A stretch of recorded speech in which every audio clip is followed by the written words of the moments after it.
Hello friends, welcome to लैट education YouTube channel में आपका स्वागत है। तो आज का मेरा टॉपिक है सिख धर्म। तो आज हम सिख धर्म के बारे में संपूर्ण जानकारी प्राप्त करेंगे और चर्चा करेंगे। तो अगर आप चैनल को सब्सक्राइब नहीं किया जाएगा, चैनल को सब्सक्राइब कर लीजिएगा, लाइक कीजिए और शेयर कीजिए। अगर आप टेलीग्राम ग्रुप में नहीं जुड़े, जाकर टेलीग्राम ग्रुप में जुड़ जाइए।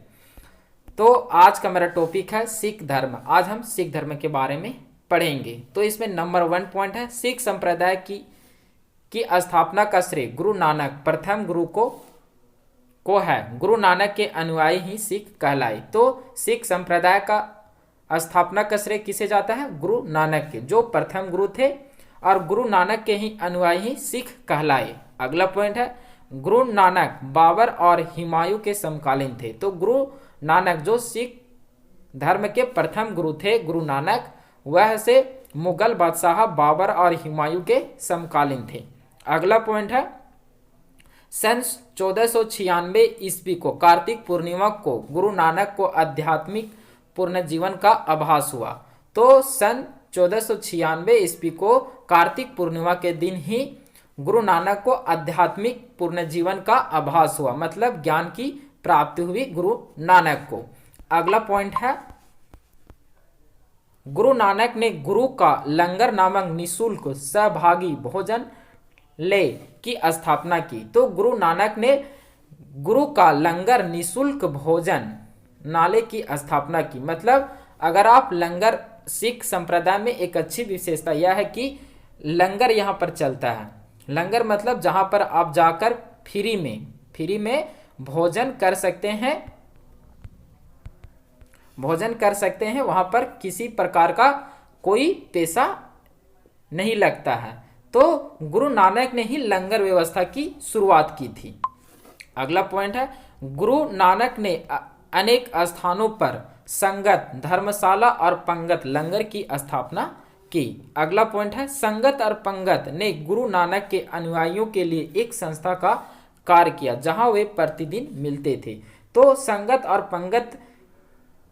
पंगत ने गुरु नानक के अनुयायी के लिए एक संस्था का कार्य किया, जहां पर वे प्रतिदिन मिलते थे। अगला पॉइंट है, गुरु नानक की सन 1539 ईस्वी में करतारपुर में मृत्यु हो गई।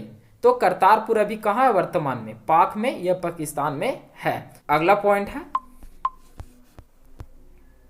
गुरु अंगद सन 1539 से 52 ईस्वी सिखों के दूसरे गुरु थे। इनका प्रारंभिक नाम लहाना था। तो गुरु अंगद से सन 1539 से 1552 ईस्वी तक गुरु के पद पर रहे। सिखों के यह दूसरे गुरु थे। इनका प्रारंभिक नाम लहाना था। अगला पॉइंट है, इन्होंने नानक द्वारा शुरू की गई लंगर व्यवस्था को अस्थायी बना दिया। तो गुरु अंगद ने ही लंगर व्यवस्था को क्या किया? अस्थायी बना दिया। अगला पॉइंट है, गुरुमुखी लिपि का आरंभ गुरु अंगद ने किया। गुरुमुखी का जो आरंभ है से वह गुरु अंगद ने ही किया था। अगला पॉइंट है, सिखों के तीसरे गुरु गुरु अमरदास सन 1552 से 1574 ईस्वी तक गुरु के पद पर रहे। गुरु अमरदास। अगला पॉइंट है, गुरु अमरदास ने हिंदुओं से पृथक होने वाले कई कार्य किए। हिंदुओं से अलग विवाह पद्धति लवन को प्रचलित किया। तो गुरु अमरदास ने ही हिंदुओं से पृथक होने के लिए कई कार्य किए। इन्होंने हिंदुओं से अलग विवाह पद्धति का प्रचलन किया। अगला पॉइंट है, अकबर ने गुरु अमरदास से गोविंदवाला जाकर भेंट की और गुरु पुत्री बीबी भानी को 5 कई गांव दान में दिए। अगला पॉइंट है, अमरदास ने 22 गद्दियों की स्थापना की और एक महंत नियुक्त किया। अगला पॉइंट है, बीबी के पति रामदास सन 1574 से 1581 ईस्वी तक गुरु के पद पर रहे। सिखों के यह चौथे गुरु हुए। अकबर ने बीबी भानी को 500 बीघा भूमि दी। गुरु रामदास ने इसी भूमि पर अमृतसर नामक जलाशय खुदवाया और अमृतसर नगर की स्थापना की। तो अगर पूछा जाए कि अमृतसर की स्थापना किसने किया, तो रामदास ने, सिखों के चौथे गुरु रामदास ने किया था अमृतसर की स्थापना। अगला पॉइंट है, गुरु रामदास ने अपने तीसरे पुत्र अर्जुन को गुरु का पद सौंपा, इसी प्रकार इन्होंने गुरु पद को पैतृक बनाया।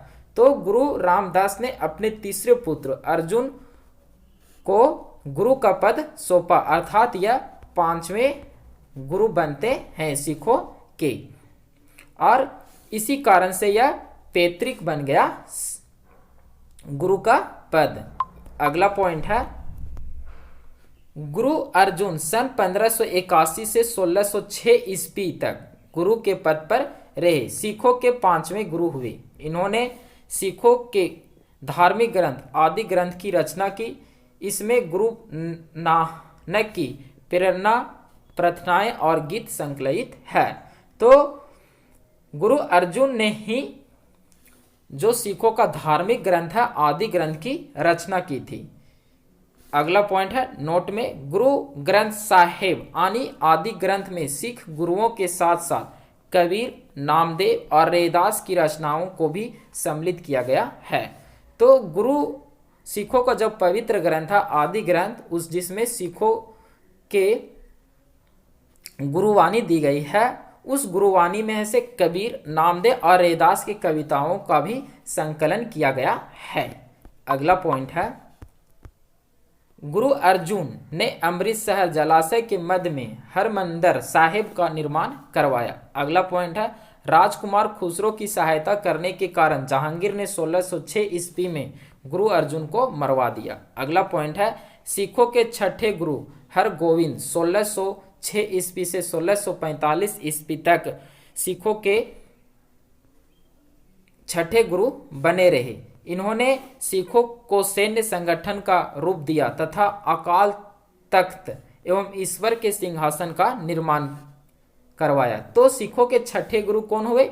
हरि गोविंद हुए। इन्होंने सिखों के क्या किया? सैन्य संगठन का रूप दिया था हर गोविंद ने। अगला पॉइंट है, ये मतलब हर गोविंद 2 तलवार बांधकर गद्दी पर बैठते थे एवं दरबार में नकरवाया बजाने की व्यवस्था की। अगला पॉइंट है, इन्होंने अमृतसर की किलेबंदी की। तो हर गोविंद ने ही अमृतसर को किलेबंदी की थी। अगला पॉइंट है, सिखों के 7वें गुरु हर राय 1645 से 1661 ईस्वी तक गुरु के पद पर बने रहे। इन्होंने दारा सिखों को मिलने आने पर आशीर्वाद दिया।